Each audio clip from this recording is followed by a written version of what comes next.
Okay, सबसे पहले तो आज़ाद जी बहुत बहुत स्वागत है आपका, और काफ़ी ब्यूटीफुल लग रही हैं आप। सबसे पहले अटायर से शुरू करेंगे हम, क्या एग्जैक्टली वेयर किया है, कुछ ऑडियंस को बताइए। Thank you so much. आज मैंने बहुत ही ब्राइट कलर चुना अच्छा। है, like a yellow and a pink combination.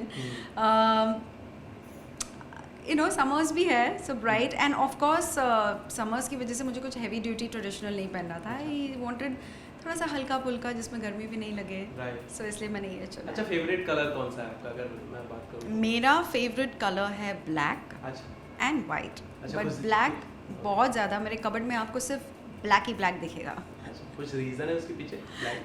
नहीं यार, I just like it. Okay.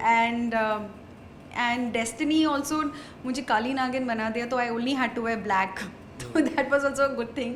So I don't know, but I just love it. I love that colour. Right. Okay, Ramzan कैसे जा रहे हैं, कुछ बताइए उस बारे में। क्या कुछ मस्तियाँ हो रही है या फिर कैसे जा रहे हैं, कुछ बताइए ऑडियंस। रमज़ान अल्हम्दुलिल्लाह अच्छा चल रहा है फैमिली के साथ। जैसे आप सब जानते हो, जब शूट नहीं होती है तो ऑब्वियसली घर पे आप हो एंड फैमिली के साथ ज़्यादा वक्त बिता रहे हो, एंड कोशिश भी यही करते हो कि ऊपर वालों के साथ भी आप ज़्यादा वक्त बिताएं और प्रेयर्स करें, और जितना आप याद करो ऊपर वाले को, विल बी लाइक गुड। तो इसलिए मैं आप सबसे भी ये कहूँगी, दुआ में मुझे ज़रूर याद रखना। ये एक मंथ है, एक होली मंथ है, और हम जितना एक दूसरे के लिए, सबके लिए दुआ करें उतना बेहतर है। इस बार क्या स्पेशल है, कुछ बताइए ऑडियंस को। जब कोविड हुआ था तब वी रियलाइज्ड कि कितनी चीज़ें थी जो हम थैंकफुल कभी नहीं थे। हम हर चीज़ को फॉर ग्रांटेड ले रहे थे, एंड तब एहसास हुआ कि वो फैमिली के साथ इफ्तार करना, एक दूसरे के घर जाके, फ्रेंड्स के साथ इफ्तार करना, उनके घर जाके ईद साथ में मनाना वाज सो प्रेशियस। एंड वो एक साल ने हमें सिखा दिया है कि हर वो चीज़ का तुम्हें शुक्रगुजार होना चाहिए जो तुम इस वक्त मिस कर रही हो। तो आई थिंक अब जो हो रहा है that we all can celebrate together. तो आप देख रहे हो हर फेस्टिवल एक अलग लेवल की धूम से मनाया जा रहा है, because every one missed it and now every one is celebrating it with a different energy. तो ये साल भी इंशाल्लाह आई होप सब सेफली और अच्छी तरह सबके साथ ईद मना सके। राइट।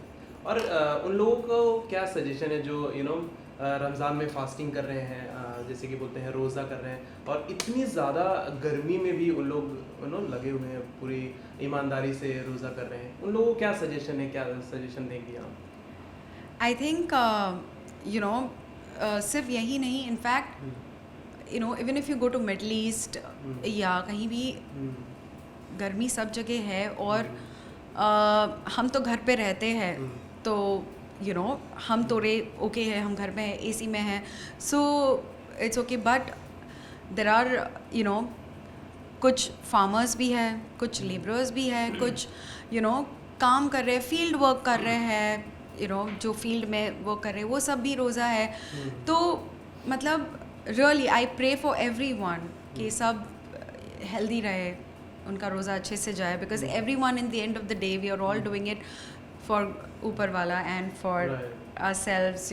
तो आई थिंक ये बहुत ही it's just like it just gets you अंदर से very strong also, mentally physically you get stronger. तुम्हारा एक विल पावर बढ़ता है। तुम खाना देखते हो, ठंडा पानी भी देखते हो, और तुम धूप में हो, तुम्हें प्यास लगी है पर तुम वो नहीं पियोगे। It is that which is called रोज़ा, कि तुम अपने आप को लाइक अपनी विल पावर और अपना जो रिश्ता है विद द ऑलमाइटी, तुम उसके साथ चीट नहीं कर सकते हो। So I mean prayers for everyone who is fasting. Right. What are the do's and don'ts of in Ramzan, अगर बताना चाहें ऑडियंस को, क्या करना चाहिए, क्या नहीं करना चाहिए? आई थिंक जो इम्पोर्टेंट चीज़ होती है वो है रोज़ा रखना, नमाज पढ़ना, कुरान पढ़ना, और जितना हो सके उतनी चैरिटी करना। तो ये सारी चीज़ें बहुत ज़्यादा ज़रूरी होती है। और साथ ही साथ जो कहते हैं हम कि when you are fasting, don't gossip, don't lie, don't do anything which is तुम्हारा मतलब रोज़ा ख़राब हो जाएगा, लाइक चोरी चकारी and all these things. So these are the things which you generally like avoid. वैसे भी करना चाहिए बट रोज़े में भी डेफिनेटली से के राइट. या. ओके, तो ईद भी आ रही है, क्या जी. कुछ प्लानिंग करके रखी है आपने? ईद आ रही है और ईद के लिए हमेशा बचपन से हम हमेशा एक्साइटेड रहते हैं. बचपन में तो खैर हमें ईद ही मिलती थी बड़ों से एंड वो एक अलग लेवल का एक्साइटमेंट होता था. और अगर आपने रोज़ा रखा है तो आपको डबल ईद ही मिलती थी. And then we have this fight with my brothers and all कि इसका ज़्यादा है कि मेरा ज़्यादा है and who is gonna get the gift. तो वो एक अलग ही चीज़ थी, एक अलग ही फील थी. अब खैर आई हैव टू गिव ईदी to my little nephews and nieces और उनके लिए गिफ्ट्स लेना. अब मैं एक्साइटेड रहती हूँ कि मैं उनके लिए गिफ्ट्स क्या लूँ. तो मुझे वो एक्साइटमेंट रहती है कि मैं अपने दोज किड्स के लिए क्या लूँ, कैसे उनको क्या अच्छा लगेगा. So that is my level of excitement now because अभी हमें ईदी नहीं मिलती है.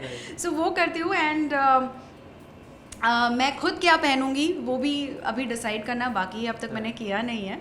और लास्ट ईयर जैसे मैंने सबको सरप्राइज़ दिया था विद द ईद आउटफिट, इंशाल्लाह इस साल भी मैं दूंगी. अच्छा, अगर मैं आपसे पूछूं कि आपकी बेस्ट ईदी जो आपको तहत मतलब दिल में आपके रह गई हो कि ये मेरी बेस्ट ईदी है आज तक की, ये वो कौन सी? ईदी में usually we used to get money. Okay. जिससे हम तो चीज़ें खरीदते थे. मुझे याद नहीं है बट आई वुड से कि मेरी सबसे स्पेशल ईद वो रही है जहाँ मेरी मॉम थी. बिकॉज अगर आपकी माँ नहीं होती है तो none of the festivals feel the same. So I really miss her a lot because no Eid or any festival feels the same without her. So मेरे लिए हर ईद जो मैंने अपनी मॉम के साथ मनाई थी was very special. Wow. Apart from this, कुछ आप मतलब ऑडियंस के लिए कुछ ला रही हैं आप? कुछ कौन से प्रोजेक्ट पर वर्क कर रही हैं? ऑडियंस और आप सब ये अच्छी तरह से जानते हो कि जब तक मेरा रिलीज़ डेट नहीं आता मैं किसी को कुछ नहीं बोलती हूँ. और जैसे ही रिलीज डेट आता है तो आप सब को पता चल जाता है and you guys always come and support me and I am very thankful to that. तुम लोग आते हो एंड कॉन्ग्रेचुलेट करते हो and you all are very happy. तो इंशाल्लाह जैसे ही मेरा साइन होता है कुछ या रिलीज डेट आता है सबसे पहले आप सभी को पता चलेगा. राइट.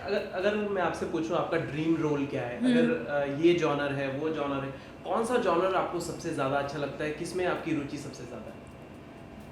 अब तक मैंने नेगेटिव्स भी किए हैं, पॉजिटिव रोल्स भी किए हैं, कॉमेडी भी किया है.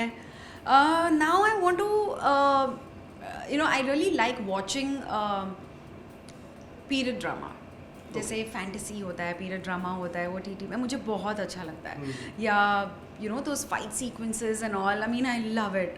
So अगर इंशाल्लाह ऐसे कुछ मिलेगा, even if it's a historical or period or whatever, I mean I would love to do something like that, like a very powerful different kind of a role.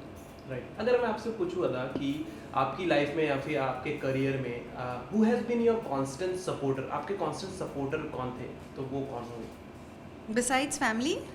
Anybody. See, family में तो of course family of course supports. मुझे because I come from a family जो थोड़ी Orthodox है.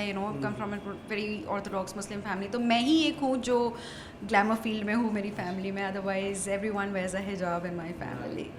So मेरी mom थी, was very supportive and उनकी वजह से मैं इस इंडस्ट्री में, उनके सपोर्ट की वजह से basically, because when I had got the offer I was not sure कि will my father allow, will my family allow, but my mom stood by me and she supported me and because of her I am here. And of course अब तो सारी family support कर रही है मुझे and they are just there for me. And उसके बाद जो सेकेंड स्टेप मेरे fans who are still supporting and who are कहते हैं ना आपका शो आए ना आए बट वो मेरे साथ है एंड उसको सच्चा प्यार कहते हैं. दे विल नॉट गो कि शो ख़त्म हो गया तो छोड़ दिया. They are still supportive and they still motivate you कि या you come in this and do that. So I love that about them, the love that I get from my fans. So all this love and मेरे फिर friends जो industry में भी बने हैं, जो नॉन इंडस्ट्री के फ्रेंड्स हैं वो तो है ही, बट जो इंडस्ट्री के भी फ्रेंड्स बने हैं वो भी हमेशा मोटिवेट करते रहते हैं. सो एक है सपोर्ट सिस्टम, सभी का कहीं ना कहीं हाथ है. आपको जब आपकी उम्मीद भी कभी कभी टूट जाती है, बिकॉज एज एन एक्टर हमेशा काम नहीं होता आपके पास. Right. You are always in that thing कि पता नहीं अब होगा नहीं होगा. यू आर आगे क्या? So much competition is there, you know. और कितने लोग उम्मीद छोड़ देते हैं. बट ये जो प्यार होता है जो सबसे मिलता है, that is what keeps you going. And I think that is what is keeping me going. Right. Like you said कि आपकी मम्मी के अलावा कोई आपको सपोर्ट नहीं की. आप मतलब कोई ये नहीं चाहता था कि आप इस फील्ड में आए. अब जब वो आपको देखते हैं स्क्रीन पर, लोगों का प्यार देखते हैं, कितना लोग पसंद कर रहे हैं, उनके क्या रिएक्शंस होते हैं, वो आपसे कुछ क्या बातें करते हैं वो इस समय? नहीं यार, मेरी मॉम ने सबको, फैमिली को तो पहले ही कन्विंस कर दिया था. एंड अब तो of course my family is very happy and very proud of me that you know I am in this field and they are very supportive. And as I said, the love, जो आपको जो प्यार मिलता है ना आपकी family से, friends से और फैंस से, यू नो, वो एक अलग ही लेवल का, कहते हैं ना, एक मोटिवेशन होता है जस्ट टू कीप गोइंग. चाहे आप यू नो मेंटली आप you know you are like okay yaar ab kya, you know, but they will be the one who will be pushing you. Right. And which keeps you going. Right. The last question, if I have to ask you कि मतलब अगर अदा actress नहीं होती तो क्या होती, क्या इंटरेस्ट है? well मैंने अपने मेजर साइकोलॉजी में किए थे. तो मैं एक्चुअली उसी के लिए तैयार हो रही थी कि शायद मैं उसी फील्ड में जाऊंगी. But then I got spotted in a restaurant और वहाँ पर मुझे I never planned to be an actor. वो एक रेस्टोरेंट में मुझे किसी ने स्पॉट कर लिया था and that's how I enter this field. Otherwise मेरा यही था कि साइकोलॉजी के ही फील्ड में मैं फर्दर स्टडीज़ करके I will go in that field. लेकिन जिसने भी स्पॉट किया था बहुत खूब स्पॉट किया था और इतनी अच्छी अदाकारा हमें मिली. लास्टली कुछ मैसेज है फैंस के लिए? वेल सारे फैंस को यही कहूँगी that thank you so much for always supporting me, always loving me, always motivating me. और आई लव यू मोर. अभी ईद आ रही है तो मेरी तरफ से आप सभी को ईद मुबारक और ढेर सारा प्यार.